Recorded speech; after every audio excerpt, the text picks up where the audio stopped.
Hello everyone, स्वागत है आप सभी का केम क्लास में स्टूडेंट्स। और आज हम डिस्कस करने जा रहे हैं केमिकल काइनेटिक्स का लेक्चर नंबर 2 स्टूडेंट्स। जिस किसी ने भी अभी तक लेक्चर नंबर 1 नहीं देखा है वो ज़रूर चैनल पर जाकर देख सकता है। हम ऑलरेडी इसका पहला लेक्चर जो है वो डिस्कस कर चुके हैं, जिसमें हमने डिफरेंशियल रेट लॉ के बारे में डिस्कशन किया था स्टूडेंट्स। तो आज जो हमारा टॉपिक है वो काफ़ी इंटरेस्टिंग है और काफ़ी इम्पॉर्टेंट है स्टूडेंट्स। आज हम डिस्कस करने जाने वाले हैं about the rate law of a particular reaction, जो कि हमारा सबसे इम्पॉर्टेंट पार्ट है इस पूरे के पूरे चैप्टर का, क्योंकि आगे हम जितने भी टाइप के रिएक्शंस पढ़ेंगे वो सभी इसी पर्टिकुलर कॉन्सेप्ट से रिलेट होंगे स्टूडेंट्स। तो फॉर एग्जांपल सपोज कीजिए स्टूडेंट्स, हम सभी के पास A प्लस B से C प्लस D एक रिएक्शन गिवन है। A and B are the reactants और C और D जो हैं वो हमारे रिएक्शन के प्रोडक्ट्स हैं। तो हमने ये पढ़ा हुआ है कि डिफरेंशियल रेट जो है वो ये कहता है कि A का कॉन्सेंट्रेशन डिक्रीज होता रहेगा और B का उसी तरीके से C और D का कॉन्सेंट्रेशन इंक्रीज होता रहेगा। ये हमारी प्रीवियस क्लास का डिस्कशन था। रेट लॉ जो है वो इससे थोड़ी सी अलग चीज़ कहता है। रेट लॉ ये कहता है कि आपके पास रिएक्शन के अंदर एक पर्टिकुलर रेट को बताने के लिए सिर्फ और सिर्फ रिएक्टेंट जो है वही अमाउंट या उसी के बारे में आपको इन्फॉर्मेशन पता होनी चाहिए। यानी रेट जो है वो सिर्फ और सिर्फ रिएक्टेंट के ऊपर ही डिपेंड करेगा। जितना भी आपका अमाउंट ऑफ रिएक्टेंट होगा उसी हिसाब से आप अपने रेट को या आप अपने स्पीड ऑफ द रिएक्शन को डिटरमाइन कर सकते हैं। और इसमें भी रेट जो है वो ये रेट लॉ ये कहता है कि रेट जो है of any reaction is directly proportional to the concentration of reactant. जितने भी रिएक्टेंट्स हैं हमारे पास, एक हैं या एक से ज़्यादा हैं, अगर मुझे किसी भी रिएक्शन का रेट डिटरमाइन करना है तो मुझे सिर्फ और सिर्फ रिएक्टेंट की कॉन्सेंट्रेशन पता होनी चाहिए। तो अगर हम A प्लस B वाले रिएक्शन के लिए लिखना चाहेंगे तो हम सिर्फ और सिर्फ लिखेंगे कि कॉन्सेंट्रेशन A की पता हो और स्टूडेंट्स कॉन्सेंट्रेशन हमारे पास B की पता हो, तो हम अपने रिएक्शन के रेट को डिटरमाइन कर सकते हैं। तो अगर हम जनरलाइजेशन एक्सप्रेशन लिखना चाहें तो हम ये लिख सकते हैं that rate is directly proportional to the concentration of reactant. और इसमें अब बहुत ही इंटरेस्टिंग चीज़ ये हम ऐड ऑन करेंगे कि कॉन्सेंट्रेशन टर्म का कोई ना कोई एक्सपोनेंट होता है। This is the exponent of your concentration term, और इसी एक्सपोनेंट को ही हम डिफाइन करते हैं ऑर्डर ऑफ द रिएक्शन। ठीक है। एक और चीज़ जो इसमें इंपॉर्टेंट है वो ये है कि जब हम प्रोपोर्शनैलिटी का साइन हटाते हैं तो हमारे पास एक कांस्टेंट आता है, and this particular constant is actually called as the rate constant. Proportionality का साइन हटते ही we have to introduce a constant and that is the rate constant. यानी रेट को डिटरमाइन करने वाला हमारे पास एक कांस्टेंट जो है वो ये गिवन है। तो ये है हमारे पास हमारा रेट लॉ जो कि जनरलाइज्ड है। अब आप इसमें एक और चीज़ ध्यान रखिए कि x जो है वो आपका ऑर्डर है, and order is actually an integral number, यानी कि ऑर्डर ऑफ द रिएक्शन आपका 0 भी हो सकता है स्टूडेंट्स, पॉजिटिव भी हो सकता है, और ये आपका नेगेटिव वैल्यू भी एग्जिस्ट करा सकता है। यानी in total we can say that order is actually an integer number. ठीक है। तो लेट अस से हमारे पास एक रिएक्शन गिवन है जिसमें हमारे पास कार्बन प्लस O2 से वी आर फॉर्मिंग CO2। एक रिएक्शन गिवन है, हमें बोला गया है इस पर्टिकुलर रिएक्शन का हमें रेट लिखना है। तो हम क्या लिखेंगे? Rate is equivalent to K concentration of C with respective to some exponent multiplied by concentration of O2 with respective to some exponent. मुझे नहीं पता है ऑर्डर क्या है, बट मैंने कहा है कि वो X और Y होंगे। तो ये जो बन के आया है ये हमारे पास आया है हमारा रेट लॉ एक्सप्रेशन। और अगर हमसे कोई ऑर्डर पूछता है तो हम ऑर्डर को लिखेंगे एज x प्लस वाई। ठीक है, यानी कि ज़रूरी नहीं है कि ऑर्डर जो है वो हमेशा एक ही कॉन्सेंट्रेशन टर्म से आप डिटरमाइन करें। आपके पास एक से ज़्यादा अगर कॉन्सेंट्रेशन टर्म्स आती हैं तो आपको उन सारे के सारे एक्सपोनेंट्स का सम जो है वो आपको करना पड़ेगा। ठीक है स्टूडेंट्स, अब क्वेश्चन जो है वो आपको, जैसे एक और हम एक ट्राई कर सकते हैं example. This is example number 1 that we are done, और ये हमारा एग्जाम्पल नंबर 2 है।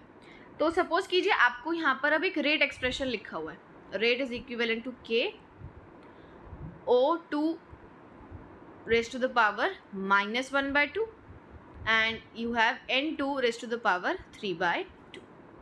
ठीक है, ये आपको एक रेट लॉ जो है वो लिखा हुआ है and they are asking you to determine the order of the reaction, कि ओवरऑल ऑर्डर जो है वो हमारे पास क्या रहेगा। Very simple and very easy. सबसे पहले हमें क्या करना है, जितने भी एक्सपोनेंट्स हैं हमें वो देख लेने हैं। पहला है हमारे पास -1/2, दूसरा है हमारे पास 3/2। तो हमारे को सिर्फ और सिर्फ इन सब का सम कर देना है। तो -1/2 प्लस 3/2 हमें सॉल्व करके this will be 3 - 1 that is 2/2 and that will sum up to give us as 1। यानी कि हमारे पास अगर हम ओवरऑल ऑर्डर की बात करते हैं तो वो क्या आएगा, that is the order to be 1। यानी हम ये कह सकते हैं कि ये जो भी कोई रिएक्शन है, ये रिएक्शन जो है हमारे पास that is following first order reaction. पहले ऑर्डर से इस पर्टिकुलर रिएक्शन को हम डिटरमाइन कर सकते हैं। ठीक है, तो ऑर्डर जो है अब हमने देख लिया कि वो हमारे पास फ्रैक्शन के टर्म्स में भी एग्जिस्ट कर सकता है। जैसे हमने पिछले स्लाइड पे ज़रूर मेंशन किया है कि वो एक एक्सपोनेंट जो है that can be an integer. तो इंटीजर में आपके पास positive as well as negative दोनों ही आते हैं। ठीक है, दूसरी चीज़ ऑर्डर के लिए आप एक और चीज़ ज़रूर ध्यान रखिएगा स्टूडेंट्स, कि अगर फॉर एग्जांपल हमें एक इक्वेशन लिखी हुई है N2 + H2 से हम NH3 फॉर्म करें, यानी Haber's reaction which is a very basic reaction. Reaction को हम सबसे पहले बैलेंस करते हैं तो यहाँ पर 2 आ जाता है और यहाँ पे स्टूडेंट्स 3 आ जाता है। अब अगर हम इसके लिए रेट एक्सप्रेशन लिखते हैं तो हमारे पास k N2 की पावर समथिंग एंड H2 की पावर समथिंग आएगा। अब ये ध्यान रखिएगा कि ये जो समथिंग है स्टूडेंट्स, ये हमारे पास स्टोइशियोमेट्रिक कोएफिशिएंट्स जो हैं वो हो भी सकते हैं और स्टोइशियोमेट्रिक कोएफिशिएंट्स नहीं भी हो सकते। यानी कि ऐसा ज़रूरी नहीं है या ऐसा कोई कंफर्म्ड रूल नहीं है that these x and y, that means the order is always equivalent to the stoichiometric coefficient. यानी कि ऑर्डर जो है, अगर हम नोट करना चाहते हैं एक इम्पॉर्टेंट पॉइंट, वो ये है कि ऑर्डर जो होता है दैट इज एक्सपेरिमेंटली डिटरमाइंड। यानी आप सबसे पहले एक रिएक्शन को करेंगे, उस रिएक्शन को करने के बाद आप उसके लिए रेट लॉ एक्सप्रेशन लिखेंगे और उस रेट लॉ एक्सप्रेशन में जो भी आपके एक्सपोनेंट्स का सम आएगा that is actually your rate of the reaction, also called as the order of the reaction. यानी आप जो स्टोइशियोमेट्रीज लिखते हैं, ये जो स्टोइशियोमेट्रीज हमने लिखे हैं these are actually your theoretically determined. यानी आपने एक रिएक्शन को लिख दिया है और अब आप उसको बैलेंस कर रहे हैं। वो चीज़ आप अपने ऑर्डर के लिए यहाँ पर नहीं लिख सकते हैं। यानी यहाँ पर आप एक और चीज़ लिख सकते हैं that order is not equal to the coefficients of a balanced chemical equation. यानी कि ऐसा कोई हार्ड एंड फास्ट रूल नहीं है कि सारे के सारे स्टोइशियोमेट्रीज जो हैं वो आपके ऑर्डर बन जाएंगे। ऐसा कुछ ही केसेस में होता है और वो केसेस क्या हैं वो भी हम डिस्कस कर लेते हैं।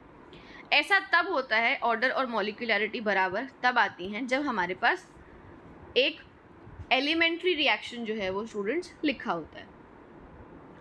तो अब एलिमेंट्री वर्ड का क्या मतलब है हम वो भी देखते हैं। तो रिएक्शंस जो हैं हमारे पास वो 2 तरीके की हो सकती हैं। पहली है हमारे पास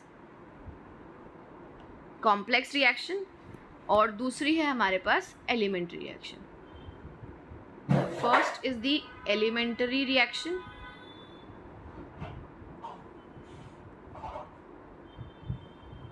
एलिमेंट्री रिएक्शन बहुत सिंपल है, जैसे इसका नाम है एलिमेंट्री, यानी एक स्टेप में होने वाली. वो सारी की सारी रिएक्शंस जो आपकी वन स्टेप होती है, reactions taking place in one steps.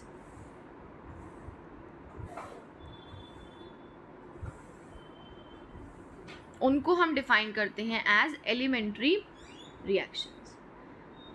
और इन्हीं टाइप के रिएक्शंस के अंदर आपका बहुत इंपॉर्टेंट पॉइंट ये है कि ऑर्डर जो है वो आपका स्टोइशियोमेट्री के बराबर हो जाता है, या फिर जिनको हम कोएफिशिएंट्स कहते हैं उनके बराबर हो जाता है. That is a special point of your topic, जो कि एलिमेंट्री और दूसरे टाइप के रिएक्शन जो है हमारे पास उनके बीच में डिस्टिंग्विश का एक तरीका बन जाता है. तो दूसरे हैं हमारे पास कॉम्प्लेक्स रिएक्शंस. कॉम्प्लेक्स रिएक्शंस हमारे वो हैं जो कि एक से ज़्यादा स्टेप में होते हैं, यानी reactions taking place in more than one step.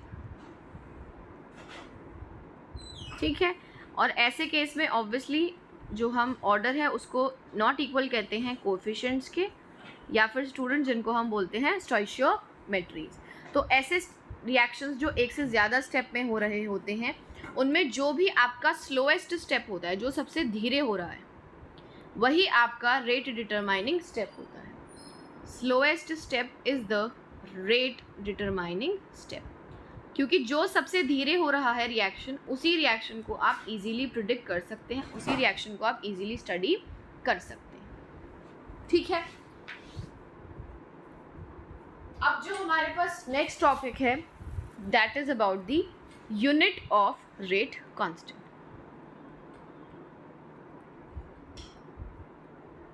जो अभी हम रेट कांस्टेंट के बारे में लिख कर आए हैं, अब हमें उसके यूनिट के बारे में जो है डिस्कशन करना है. तो बहुत ही सिंपल है, हमारे पास एक स्टैंडर्ड फॉर्मूला है रेट कांस्टेंट के यूनिट के लिए, वो है मोल litre inverse 1 minus n second inverse. ये एक जनरलाइज्ड फॉर्मूला है हमारे पास एक किसी भी रिएक्शन या किसी भी ऑर्डर ऑफ द रिएक्शन के बारे में बताने के लिए. तो इसके अंदर हमारे पास जो n है, that is the order of the reaction. Order कोई भी हो सकता है आपके पास, क्योंकि अभी हमने कहा कि वो कोई भी इंटीजर है. तो एक एग्जाम्पल के साथ हम इसको लिखते हैं. फॉर एग्जाम्पल हमें कहा है n जो है वो -1/2 है, तो हमें सिर्फ और सिर्फ n में सब्सटीट्यूट कर देनी है value. That will be mole litre inverse 1 minus 1/2 second inverse. ठीक है. अब हम सिंप्लीफाई करेंगे तो हमें मिलेगा मोल 1/2 लीटर माइनस 1/2 सेकेंड इनवर्स. ये हो जाएगा हमारे एक ऐसे रिएक्शन का रेट कांस्टेंट जो कि हमारा ऑर्डर -1/2.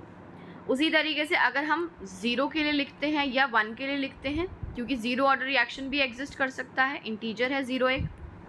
तो अगर हमारे पास n की वैल्यू 0 है तो k can be written as mole litre inverse 1 minus 0 second inverse. तो ये हो जाएगा हमारे पास mole litre inverse and second inverse. ठीक है. उसी तरीके से एक इम्पॉर्टेंट है हमारे पास n जब हमने 1 रख दिया है तो k की वैल्यू हमारे पास आ जाएगी मोल litre inverse 1 minus 1 second inverse. तो हमारे पास जो पूरा का पूरा एक्सप्रेशन है कॉन्सेंट्रेशन टर्म का, उसका एक्सपोनेंट हो जाएगा 0 and anything raise to the power 0 is student as 1. तो हमारे पास सिर्फ और सिर्फ क्या बचेगा, हमारे पास बचेगा second inverse as the unit for your order. तो जो कुछ एक्सप्रेशंस हैं, जैसे आपके पास 0 के लिए हो गया है, 1 के लिए हो गया है, तो ये यूनिट्स तो आप याद कर सकते हैं क्योंकि you will repetitively see these types of units that are present. बाकी आगे आप किसी भी टाइप के रिएक्शन के लिए यूनिट जो है वो इजीली आसानी से आप कैलकुलेट कर सकते हैं. तो ये था हमारा discussion about the rate law, जिसमें हमने सीधा ये पढ़ा था कि रेट को डिटरमाइन करने के लिए हमारे पास सिर्फ और सिर्फ कॉन्सेंट्रेशन ऑफ रिएक्टेंट ही होनी चाहिए। उसके बाद हमने यहाँ पर ये देखा था कि हमारे पास जो एक्सपोनेंट्स हैं उन एक्सपोनेंट्स को हम रिप्रेजेंट करते हैं as the order of the reaction, and these exponents are some integers. Now whenever we see integers, we can have a zero number, we can have a positive number, we can have a negative number students. वो fraction भी हो सकता है और वो हमारे पास whole number भी हो सकता है.